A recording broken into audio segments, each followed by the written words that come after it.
O salmo que nós vamos considerar com vocês hoje é o Salmo 41. E eu peço que você abra sua Bíblia comigo neste salmo. O pastor Arival está expondo o livro de Êxodo e nós estamos aqui expondo o livro de Salmos. E hoje vamos considerar este belíssimo poema escrito pelo rei Davi. Salmo 41. Está escrito o seguinte: bem-aventurado o que acode ao necessitado, o Senhor o livra no dia do mal. O Senhor o protege, preserva-lhe a vida e o faz feliz na terra. Não o entrega à discrição dos seus inimigos. O Senhor o assiste no leito da enfermidade, na doença, tu lhe afofas a cama. Disse eu: compadece-te de mim, Senhor, sara minha alma, porque pequei contra ti. Os meus inimigos falam mal de mim. Quando morrerá e lhe perecerá o nome? Se algum deles me vem visitar, diz coisas vãs, amontoando no coração malícias. Em saindo, é disso que fala. De mim rosnam a uma todos os que me odeiam. Engendram males contra mim, dizendo: peste maligna deu nele, e caiu de cama. Já não há de levantar-se. Até o meu amigo íntimo, em quem eu confiava, que comia do meu pão, levantou contra mim o calcanhar. Tu, porém, Senhor, compadece-te de mim e levanta-me para que eu lhes pague segundo merecem. Com isso conheço que tu te agradas de mim, em não triunfar contra mim o meu inimigo. Quanto a mim, tu me sustens na minha integridade e me pões à tua presença para sempre. Bendito seja o Senhor, Deus de Israel, de eternidade para eternidade. Amém e amém. Bom, eu gostaria de tratar deste salmo sob o tema As Grandes Experiências da Vida. Vocês bem sabem, e vocês podem notar aí, que esse salmo está encerrando o primeiro livro de Salmos. Os Salmos são 150 poemas, escritos em tempos diferentes, por autores diferentes, com ênfases diferentes. Você tem no Salmo 5 livros. Este primeiro livro, que é o Salmo 1 ao 41, todo ele escrito por Davi. E esse terceiro salmo, escrito por Davi, esse salmo escrito por Davi, que encerra o primeiro livro, ele encerra de uma maneira muito curiosa, porque ele diz bem-aventurado. E dos 41 salmos do primeiro livro, apenas 3 salmos começam desta maneira. É o Salmo 1, é o Salmo 32 e o 41. No Salmo 1, Davi diz: bem-aventurado é o homem que não anda no conselho do ímpio, ou dos ímpios, não se detém no caminho dos pecadores, nem se assenta na roda dos escarnecedores. Essa palavra bem-aventurado, traduzido, quando foi feita a tradução da Septuaginta, foi vertido como Macários. Macários é a mesma palavra que Jesus usou lá nas bem-aventuranças. Bem-aventurados humildes de espírito, bem-aventurados os que choram, bem-aventurados os mansos. E essa palavra Macários significa feliz, muito feliz, superlativamente feliz. E aqui Davi está nos ensinando que o homem que evita o caminho do mal, o homem que não participa dos conselhos, nem anda pelo caminho dos pecadores, nem se assenta na roda dos escarnecedores, é feliz, muito feliz. Segundo lugar, no Salmo 32, ele diz que feliz é o homem a quem o Senhor não atribui iniquidade, cujos pecados são cobertos. Aquele que é perdoado é muito feliz, porque o pecado produz condenação, produz culpa, produz derrota, fracasso, opróbrio.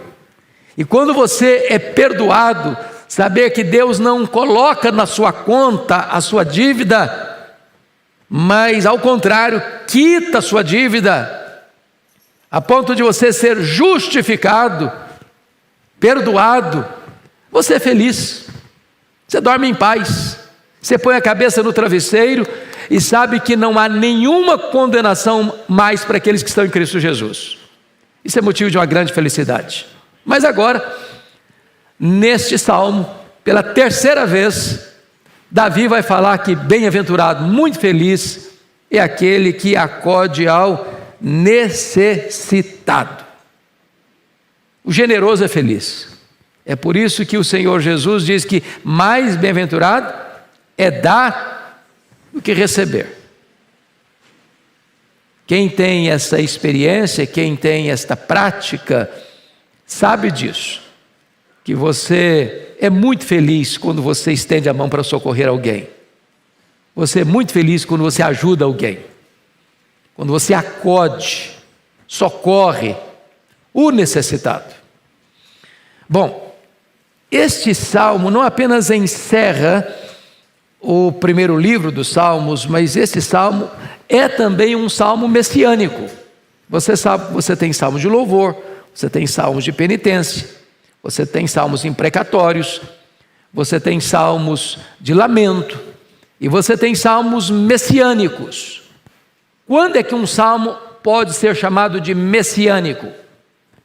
Quando o autor, ao escrever, não escreve apenas algo que tem a ver com ele, mas como um profeta, ele escreve apontando para uma realidade de Cristo.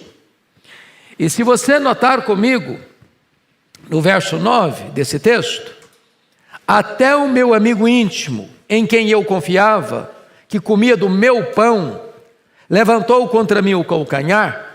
Davi está falando de uma realidade que ele vivenciou. E teve amigos aliados, como Aitofel, por exemplo, que num dado momento se volta contra ele, para o trair, para puxar o seu tapete. Porém, ao escrever essas palavras, Davi não estava pensando precisamente nele, ele era um profeta. Ele estava apontando para alguém maior do que ele, para aquele que seria chamado o filho de Davi, o Messias. E esse versículo 9, ele nos remete ao texto que Jesus se refere a Judas Iscariotes, que comia do seu pão e voltou contra ele o seu calcanhar, que o traiu. Então, por isso, esse salmo também é um salmo messiânico. Ele está apontando para uma realidade que Cristo vai evocar tanto em todos os evangelhos sinóticos. Mateus 26, 24, Marcos 14, 21, Lucas 22, 22 e João 13, 18. Todos esses evangelhos, ou todos esses evangelistas, citam este versículo, Salmo 41, 9, com referência à traição de Judas a Jesus Cristo. Bom, então, agora dito isso à guisa de introdução, vamos entrar na exposição do Salmo. Esse Salmo está dividido em 3 pontos essenciais. Primeiro, ele trata do crente generoso e do pobre necessitado, dos versos 1 a 3. Segundo, ele trata do crente enfermo e os inimigos impiedosos, versos 4 a 9. Terceiro, ele trata do crente suplicante e o Senhor misericordioso, dos versos 10 a 13. Então, esse é o esboço que nós vamos expor agora, desenvolver agora com vocês. Crente generoso, pobre necessitado, crente enfermo, inimigos impiedosos, crente suplicante e Senhor misericordioso. Então vamos ao primeiro ponto, o crente generoso e o pobre necessitado. Com a Bíblia aberta comigo aí, vamos lá. Primeira coisa que eu destaco é que a generosidade é fonte de sublime felicidade. Olha o versículo 1. Bem-aventurado o que acode ao necessitado. Enfatizo, repito, que a palavra bem-aventurado aí, na tradução que foi feita do Velho Testamento para o grego, a palavra que aparece lá é makarios, a mesma palavra que Jesus usou para bem-aventurança. Feliz, muito feliz. A pergunta é: quem é o necessitado? O que é uma pessoa necessitada? A ideia aqui é de uma pessoa desamparada, uma pessoa que está passando dificuldade. Em outras palavras, é aquele que é pobre, de bens materiais, fraco em força, menosprezado em reputação, desanimado em espírito. Não é apenas uma pessoa que está precisando de comer, ou uma pessoa que está precisando de vestir na hora da chegada do inverno, mas é também o necessitado nas outras áreas da vida. Alguém que pode estar com muito dinheiro, mas está numa grande aflição.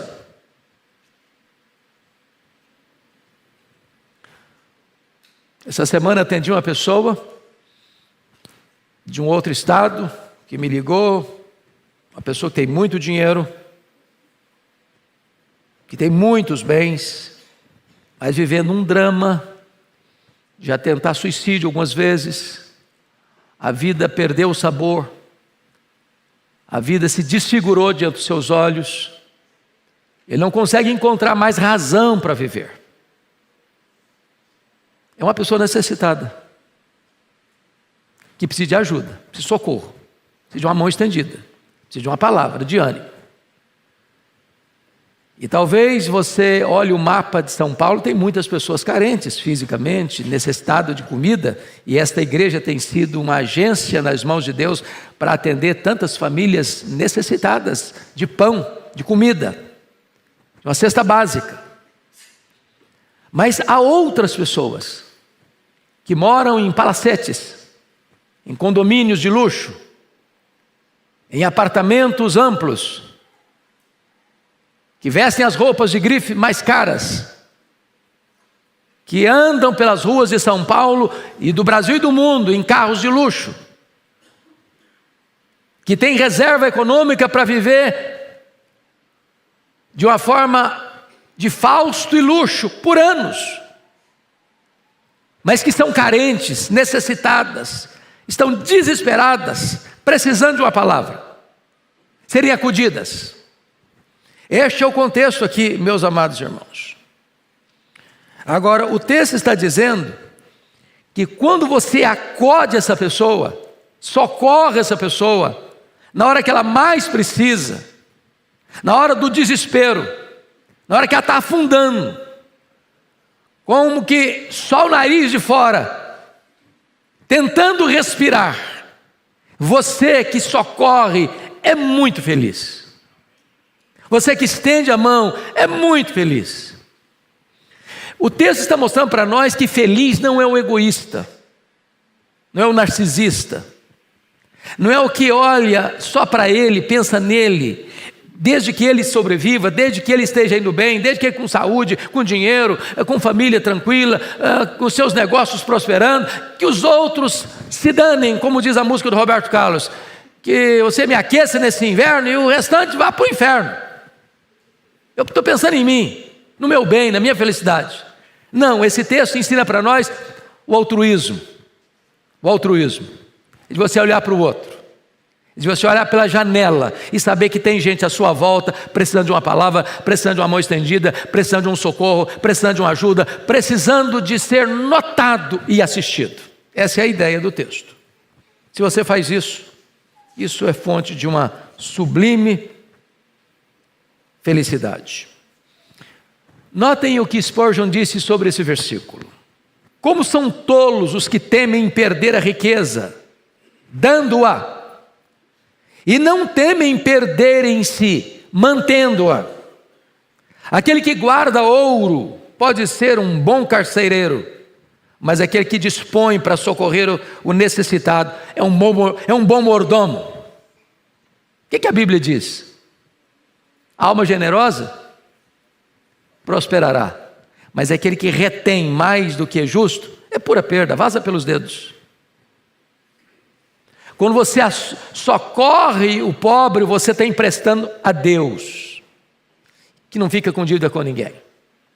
Então aqui a primeira palavra para você. Você tem essa experiência? Não estou falando lá uma vez ou outra na vida, não. Você tem a experiência de ajudar alguém de uma maneira programática, constante? Quanto do seu orçamento mensal você reserva para ajudar alguém? Frequentemente. Ah, pastor, eu não sei nem quem que eu posso ajudar. Sabe sim. Sabe sim. Tem gente na sua família? Tem gente que trabalha na sua casa? Tem gente que você conhece? Então eu gostaria aqui de fazer um desafio a você. Você não é o que você escuta, você não é o que você promete, você não é o que você sente, você é o que você faz. Ensinar isso aqui e você ir para casa e contar tudo do mesmo jeito, não resolveu muita coisa. Hoje, quem sabe você aqui faça um teste, uma experiência. E vou lhe dizer uma coisa: ninguém é tão pobre que não possa dar, e ninguém é tão rico que não possa receber. Assuma um compromisso diante de Deus. Eu vou começar a ajudar uma pessoa.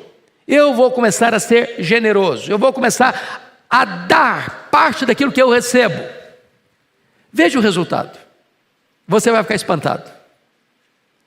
Porque Deus vai multiplicar a sua sementeira. Deus vai fazer você prosperar. Em todas as áreas.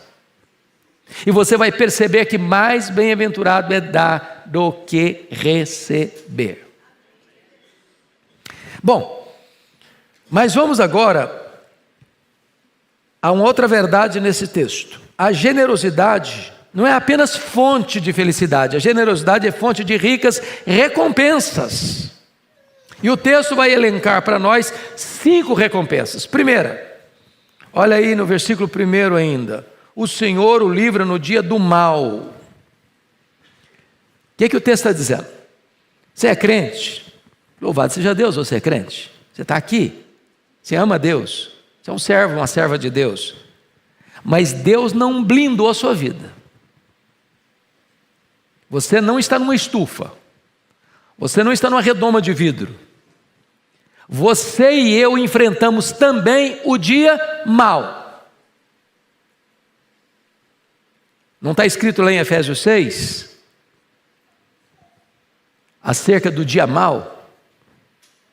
Depois de você vencer tudo, você permanecer firme, porque chega o dia mau. O que é o dia mau?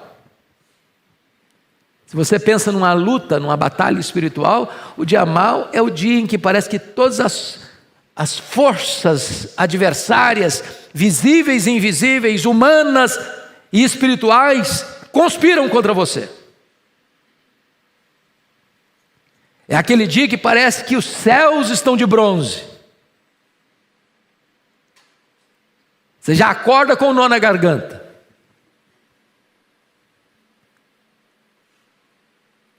E o texto está dizendo que quando você é generoso, não são os astros que estão movendo em seu favor, não. Não é coincidência, não. Não é apenas uma coisa casual, não. O Senhor o livra no dia do mal. Há uma espécie de promessa particular e específica para o generoso. Você se lembra lá de Cornélio, quando a Bíblia diz que as esmolas que Cornélio fazia eram conhecidas diante de Deus? Não lembra que o Senhor Jesus Cristo disse que se você der um copo de água para alguém em nome de Cristo, você não fica sem receber galardão? Quando você socorre o necessitado, você não apenas abençoa a pessoa que recebe a sua ajuda, mas isso é contado diante de Deus. Não é que salvação é questão de mérito, não tem mérito em salvação, a salvação é de graça, mas Deus está olhando para você e dizer: fulano de tal é misericordioso, ele acode o necessitado, ele é generoso, quando ele estiver passando por um dia mau, eu vou socorrê-lo. É promessa de Deus. Segundo, versículo 2: o Senhor o protege. Agora veja bem que é diferente do livramento do dia mau. O Senhor o protege agora de uma maneira genérica. Dia mau não é todo dia que acontece que é dia mau, não. Tem dia que você celebra, não é verdade? A vida é assim. Tem dia de festa, tem dia de celebração, tem dia de comemoração, tem dia de nascimento, tem dia de casamento, mas tem dia de tempestade. Agora, na dinâmica da vida, na rotina da vida, você tem proteção divina. Isso é fruto e bênção da generosidade. Terceiro, olha aí, versículo 2 ainda: preserva-lhe a vida e o faz feliz na terra. O que Deus está dizendo? Que Deus vai lhe dar longevidade e lhe dá felicidade. Para mim, esse versículo é uma espécie de resumo das promessas do 5º mandamento. Qual a promessa do 5º mandamento quando você honra pai e mãe? Vida longa e vida feliz. Porque tem gente que tem vida longa, mas é um rosário de sofrimento.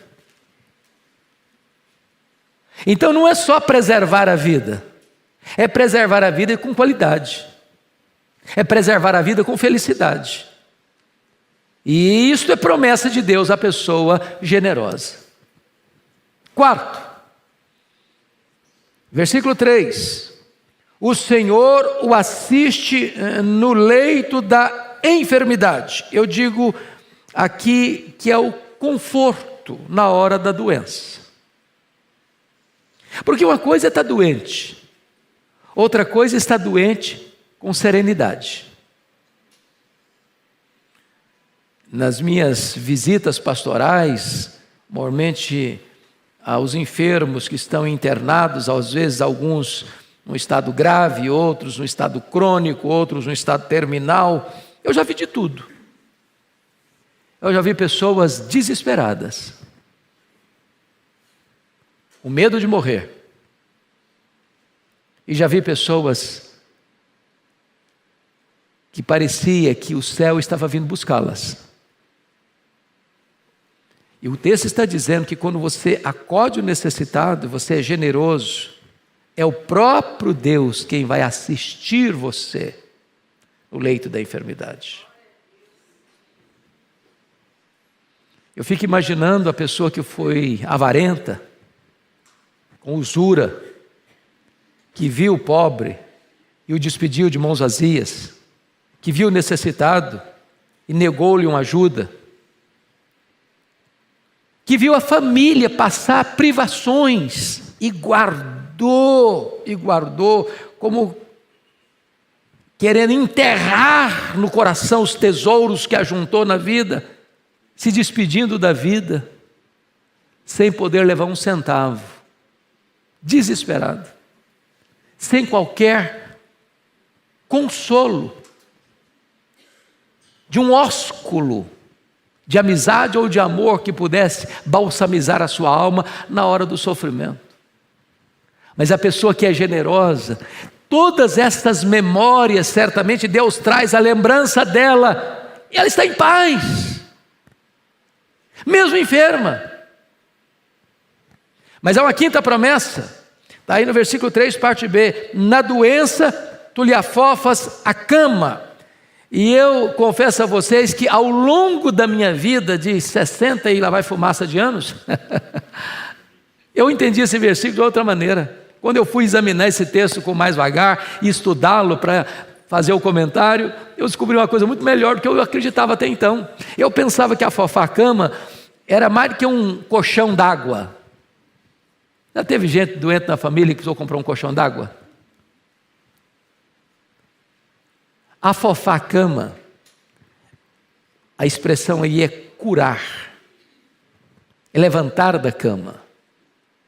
A Fofá-cama significa que o leito não vai ser o leito da enfermidade, mas vai ser o leito do descanso, de Deus lhe dar saúde. E em vez de você estar presa ao leito doente, você está descansando com saúde na sua cama. Porque eu não sei se você já percebeu isso, cama é uma bênção quando você está cansado, não é verdade? Agora, quando você tem que ficar na cama doente, um dia, 2 dias, uma semana, a cama vira um tormento. É um tormento. Afofar a cama traz a ideia de que a cama não vai ser um lugar onde você está preso nela, mas vai ser um lugar de refrigério e de descanso, porque Deus agora curou você, lhe deu saúde, e você vai para lá para descansar e não para sofrer. Essa é uma promessa de Deus a alguém que é generoso. Bom, essa é a primeira parte. Essa é a primeira parte. Agora vamos para a segunda parte.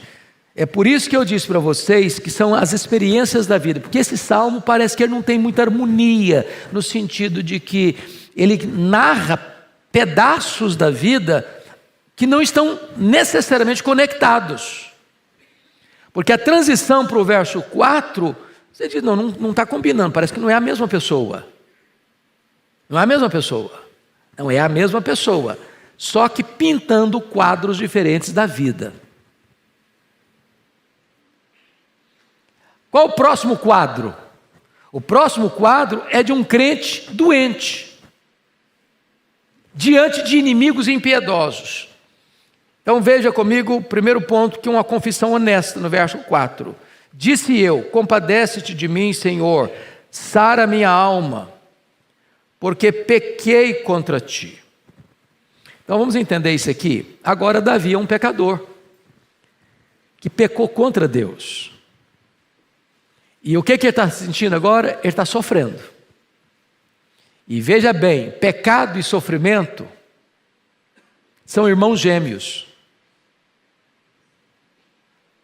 Não tem como pecar e não sofrer. O pecado sempre traz sofrimento. Aliás, o pecado nos faz sofrer mais do que a doença. Porque a doença pode vir e você está em paz. Mas o pecado, ao vir, não deixa você em paz. O pior sofrimento não é aquele que surra o seu corpo. O pior sofrimento é aquele que açoita a sua consciência. É aquele que põe sobre você o peso da culpa. Então não há pecado indolor. O que faz você ficar cansado não é o trabalho, é o pecado. Porque o cansaço do trabalho, uma noite de sono reparador, renova o seu vigor. Mas o pecado estiola você, seca seus ossos, arranca lágrimas dos seus olhos e atormenta a sua vida. E aqui Davi está dizendo isso. Compadece de mim, sara minha alma. Ele está dizendo, a minha alma está doente, a minha alma está enferma. Por quê? Porque eu pequei. Pequei contra quem? Contra ti. O que é isso aqui? É uma confissão. Uma confissão arrancada do mais profundo da alma, doente, enfraquecida, debilitada, por causa do pecado. Veja você que ele está com o corpo doente e está com a alma doente. Isso é o efeito do pecado. O pecado adoece o corpo, o pecado adoece a alma. Mas agora, veja você que ele está enfrentando, depois de fazer uma confissão honesta, enfrentando uma maledicência impiedosa. Olha os versos 5 e 6. Você pode ler comigo, versos 5 e 6, vamos juntos? Os meus inimigos falam mal de mim. Quando morrerá, lhe perecerá o nome. Se algum deles me vem visitar, diz coisas vãs, amontoando no coração malícias, ensaindo. É disso que fala. Então vamos entender algumas coisas aqui. Você acha que crente tem inimigo?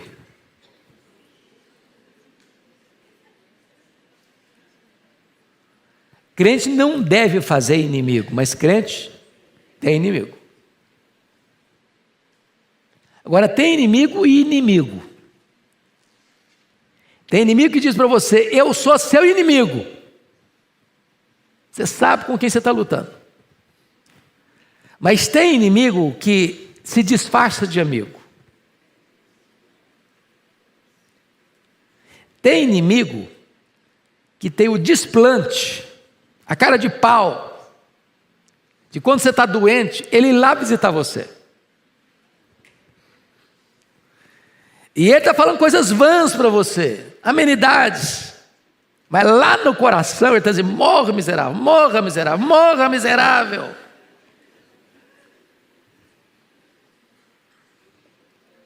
Você já pensou num negócio desse?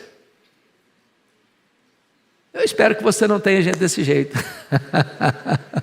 Davi enfrentou essa gente. Há pessoas que estão torcendo pela sua morte. E a pergunta deles é esta: quando morrerá e lhe perecerá o nome?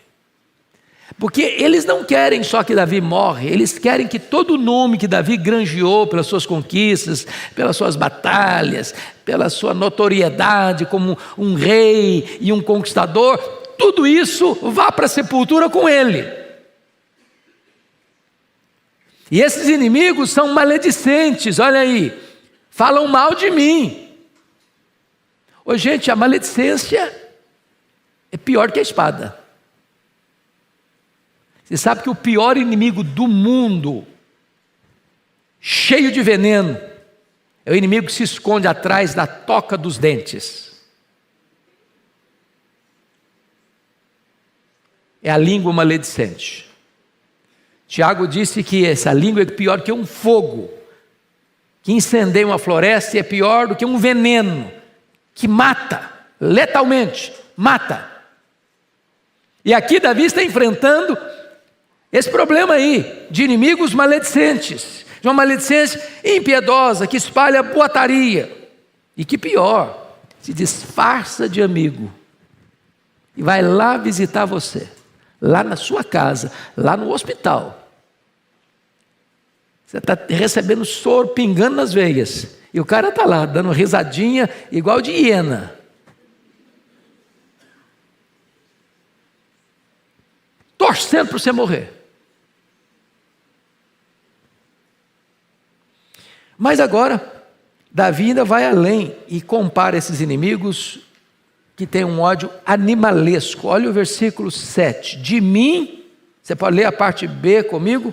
De mim, a parte A. De mim rosnam a uma todos os que me odeiam. E a ideia de rosnar aí é a ideia de uma alcateia de lobos, ou a ideia de cães raivosos.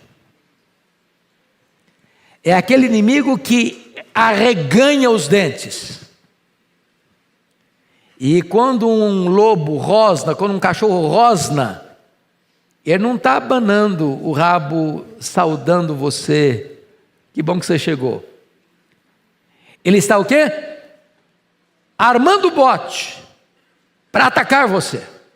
O que Davi está dizendo é que esses inimigos são tão violentos quanto uma alcateia de lobos. São tão violentos como cães raivosos que estão rosnando para atacar você.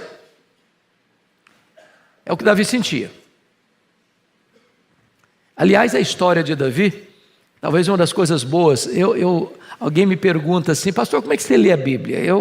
Porque tem gente que, a história de leitura da Bíblia, assim, eu li a Bíblia tantas vezes. Se você me perguntar quantas vezes eu li a Bíblia, eu não sei responder para você. Não sei. Porque eu não tenho o hábito, não estou dizendo que é errado não, eu admiro quem faz isso, aplaudo quem faz isso. Começam a leitura de Gênesis, vai Apocalipse. Começa em Gênesis, Apocalipse, Gênesis, Apocalipse, Gênesis, Apocalipse. Li tantas vezes. Maravilha. A minha experiência é outra. Eu gosto de morar num livro da Bíblia. Sabe o que é morar no livro da Bíblia? Você lê 1, 2, 10, 20 vezes o mesmo livro, ou lê o texto 1, 5, 10 vezes o mesmo texto, ou de você pegar uma biografia, como de Davi, por exemplo, e ler toda ela numa sentada só. Porque às vezes a gente lê fragmentadamente e não junta as coisas, não faz conexões, não é verdade? Então quando você lê a biografia de Davi, Davi foi um cara que só teve paz enquanto cuidava de ovelhas lá em Belém. No dia que o Samuel foi na casa do pai dele e entornou o azeite na cabeça dele, a partir dali ele passou a não ter paz dentro de casa, a partir da casa dele. Os irmãos dele já começaram a não gostar dele. Esse cara aqui, esse caçulinha, vem aqui só para atrapalhar a gente, porque ele estava cuidando lá das ovelhas. Aí vem, passou na fila, furou a fila, ele tomou o nosso lugar. A partir dali a vida de Davi foi uma vida de guerra a vida inteira. O cara não teve paz. Isso aqui não é retórica não, isso aqui é realidade. Mas vamos ver que esse ódio animalesco passa por um desejo perverso. Olha o 7b e o 8 comigo. Engendram males contra mim, dizendo: peste maligna deu nele, e caiu de cama, já não há de levantar-se. Meus irmãos, vejam vocês no verso 7b, engendram males contra mim. O que é engendrar males? O que é a ideia de engendrar? Maquinar, urdir, tramar, parar e fazer uma reunião de inimigos, que são cães que rosnam, para dizer o que nós podemos fazer para prejudicar, para destruir, para matar, para botar esse cara numa enrascada. É só você começar a dar uma lida, por exemplo, na saga das fugas de Davi do seu sogro. O rei Saul fazia reuniões e mais reuniões com o seu exército. Como nós vamos matar Davi? Ele escapou dessa? Vamos pensar numa outra estratégia. Vamos armar uma nova armadilha. Vamos criar uma nova situação para pegá-lo, para matá-lo, para destruí-lo.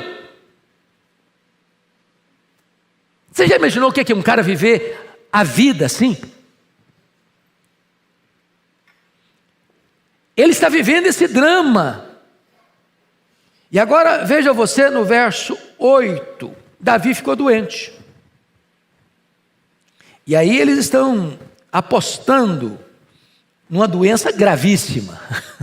Estão querendo que a doença seja mais grave do que de fato é. Dizendo assim, peste maligna deu nele.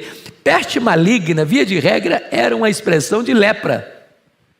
Ou seja, uma doença incurável.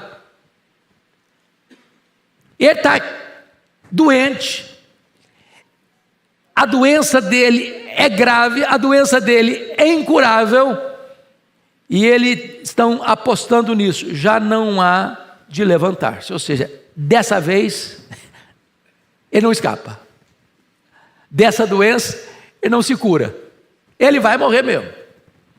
E eles estão festejando, aplaudindo, vai morrer, agora dessa ele não sai. É o desejo perverso.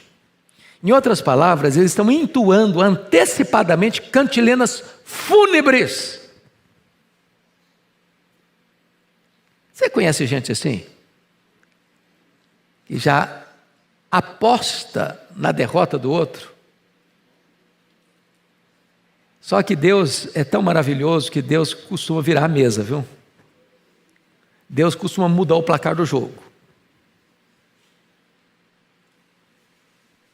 Eu me lembro dentro da saga política paulistana, em tempos idos, de um candidato que resolveu sentar-se na cadeira nas vésperas da eleição, achando que a vitória dele já estava assegurada.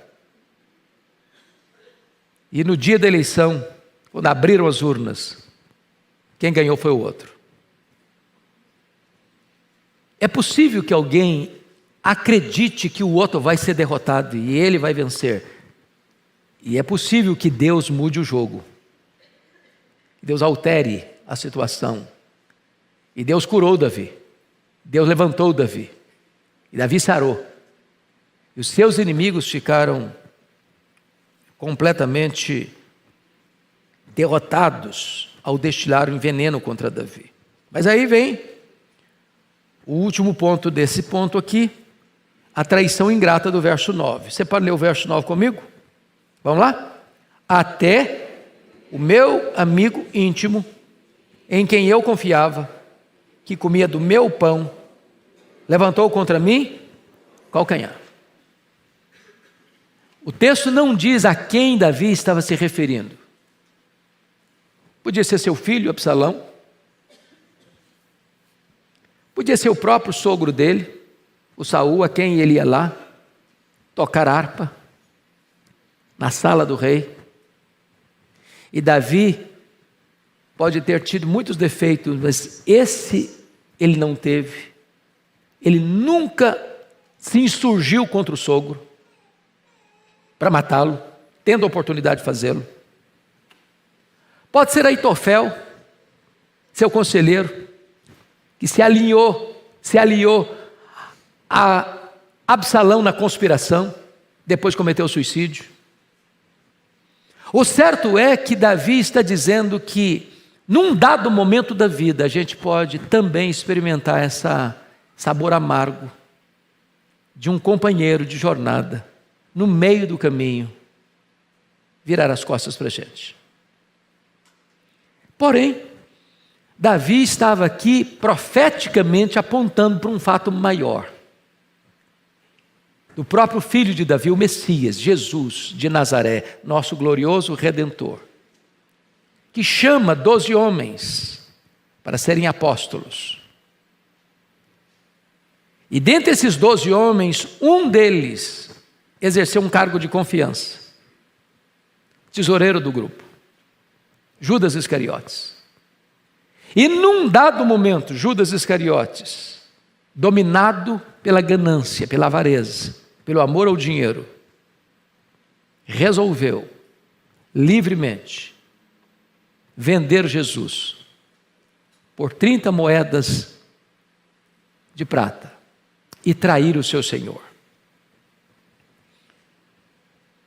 E na verdade, Judas vai se tornar o líder da escolta militar, composta de soldados romanos e soldados do Sinédrio, fortemente armados, para na noite fatídica que Jesus viveu no jardim do Getsêmani, capitanear a corja e entrar no jardim e depositar na face sacrossanta de Jesus o beijo traidor.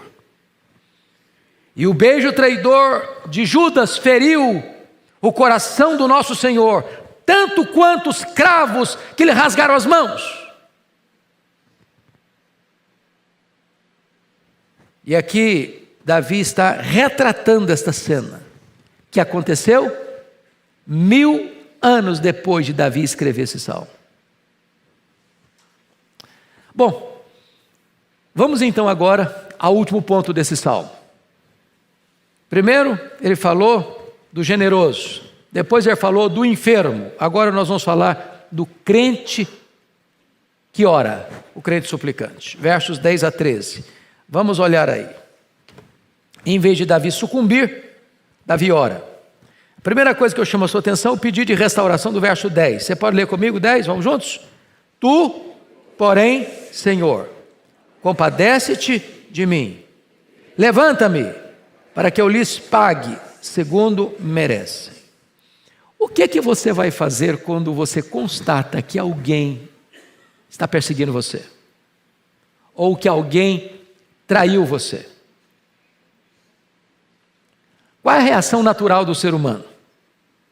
Pagar na mesma moeda. Dá o troco. Dente por dente, olho por olho, pé por pé, queimadura por queimadura. Essa é a reação humana. Não foi essa a reação de Davi. O que Davi fez? Ele não se vingou, mas ele entregou a causa para quem? Para Deus. E ele ora a Deus. E a primeira coisa que ele vai fazer é dizer: tu, porém, Senhor, compadece-te de mim. Ele não está pedindo direito, ele está pedindo compaixão. Ele está dizendo: Senhor, eu sou uma pessoa maravilhosa e eu tenho direitos garantidos, e eu decreto que tu me levantes dessa cama da enfermidade, que tu derrotes o meu inimigo. Não foi isso que ele fez. Ele chega para Deus, humildemente pede o quê? Compaixão, misericórdia. Segunda coisa, ele pede cura e levanta-me, porque os inimigos estão dizendo: deu peste maligna nele, ele vai morrer, dessa ele não sai. Não tem médico que reverta esse diagnóstico dele, não tem remédio que o cure. Eu quero dizer para você que o nosso Deus não aceita os diagnósticos fechados pelos homens. Quem tem a última palavra é o nosso Deus. Para Ele não tem cura, não tem doença incurável, para Ele não tem causa perdida, para Ele não tem problema insolúvel, para Ele não tem diagnóstico final dado pelos homens. A última palavra é dele. E se Ele quiser, Ele cura, se Ele quiser, Ele levanta do leito, se Ele quiser, Ele restaura, se Ele quiser, Ele faz milagres ainda hoje. Bendito seja Deus. Agora vamos entender o verso 10, a parte B, porque pode parecer para nós, a princípio, que Davi está com o coração cheio de rancor e ódio, desejando vingança. O que está escrito aí? E levanta-me, para que eu lhes pague segundo merecem. Davi tinha uma consciência, irmãos, que é muito importante entender. A consciência da dinastia davídica, porque foi feita uma promessa para ele. Qual foi a promessa que foi feita para ele? Que um descendente dele se assentaria no trono, e o seu trono seria um trono eterno. Davi tinha plena consciência de que o Messias procederia dele. E se a dinastia davídica fosse interrompida, destruída, essa promessa do Messias não se cumpriria. E aí você vai ver os perigos para frente e as lutas que aconteceram para frente, porque Salomão reina no seu lugar. Salomão morre, Roboão reina no seu lugar. Está indo dentro da linha, mas Roboão foi insensato. E o que aconteceu? O reino se dividiu. 10 tribos seguiram a liderança cismática de Jeroboão I. Mas Deus preservou a tribo de Judá, de onde procedia Davi. E Deus mesmo cuidou na história para que essa linhagem não fosse corrompida, essa linhagem não se perdesse. Até que, na plenitude dos tempos, na casa do pão, Belém, onde nasceu Davi, 1000 anos depois, nasceu Jesus de Nazaré. E a promessa se cumpriu. Davi está aqui não querendo vingança pessoal. O que Davi está aqui pedindo é que a dinastia não fosse interrompida, para que os inimigos não frustrassem o propósito soberano de Deus. E Deus é fiel para cumprir a sua promessa, e os inimigos foram derrotados, e a dinastia davídica prosseguiu. Segunda coisa, tributo de gratidão no versículo 11. Com isso conheço, que tu te agradas de mim, em não triunfar contra mim o meu inimigo. Davi tinha plena consciência de duas coisas. Primeiro, que Deus perdoou o seu pecado. Segundo, que Deus o curou da sua enfermidade. Terceiro, que Deus cumpriu o seu plano de, através dele, suscitar o Messias, o nosso Salvador. E Ele está aqui dando graças a Deus por isso. Com isto conheço que tu te agradas de mim. E eu quero dizer para você que também o Senhor Deus se agrada de você. Porque você está em Cristo. Você está em Cristo. Deus se agrada de você. Deus fez você assentar com Cristo nas regiões celestes, acima de todo o principado e potestade. Então, quando Deus olha para você, Ele vê a justiça de Cristo em você e Ele se agrada de você, apesar de você e eu sermos quem nós somos, pecadores. Bendito seja Deus por isso. Terceiro, penúltimo lugar, anelo por comunhão, versículo 12. Leia o 12 comigo. Quanto a mim, vamos juntos? Quanto a mim, tu me sustens na minha integridade e me pões à tua presença para sempre. Oh, amados irmãos, Deus perdoa, Deus restaura, Deus cura, Deus dá vitória, Deus preserva o coração íntegro e Deus dá a nós o maior de todos os privilégios, desfrutar da sua presença. A maior bênção na vida de um ser humano é andar na presença de Deus. Bens, saúde, prestígio, são coisas boas, magníficas, preciosíssimas. Mas a maior bênção é a comunhão com Deus, é a presença de Deus. Foi por isso que quando Deus disse para Moisés, lá em Cades Barneia, olha, vocês vão ter a minha promessa. Eu vou dar para vocês a terra prometida. Eu vou levar vocês lá. Vou escalar um anjo para acompanhar vocês até lá. Vocês vão conquistar a terra. A promessa está de pé. Mas eu não vou com vocês. E Moisés disse para o Senhor, Deus, se tu não fores conosco, não nos faça subir. Porque a maior necessidade nossa não é da terra prometida. Um anjo é tão importante, mas a maior necessidade nossa não é de um anjo. A maior necessidade nossa é da tua presença conosco. É a presença de Deus. Irmão, se Deus está presente, temos tudo. Ele é o nosso prazer, Ele é o nosso deleite. Ele é a nossa herança, Ele é a nossa alegria, Ele é a nossa paz, Ele é a nossa justiça. Ele é a razão da nossa vida. Finalmente, este versículo final, versículo 13, ele é uma doxologia, e eu chamo sua atenção para esse ponto. Nós temos, disse a vocês, 5 livros no livro de Salmos.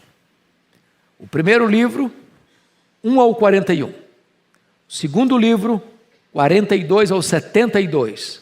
Terceiro livro, 73 ao 89. Quarto livro, 90 a 106.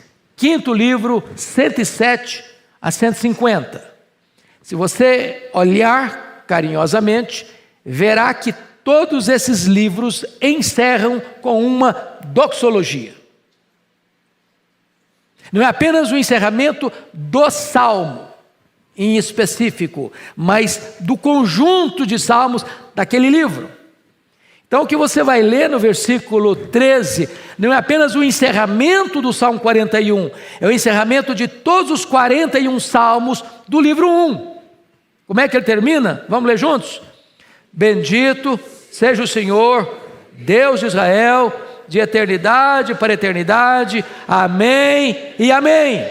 Ele está encerrando o salmo e ele está encerrando o livro que compõe o Salmo 1 ao 41.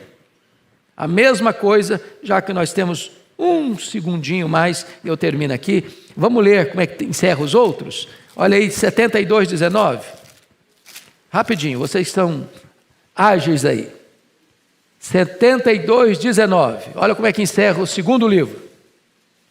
Bendito para sempre o seu glorioso nome, e da sua glória se encha toda a terra. Amém e amém. Olha como é que encerra o terceiro livro, 89 e 52.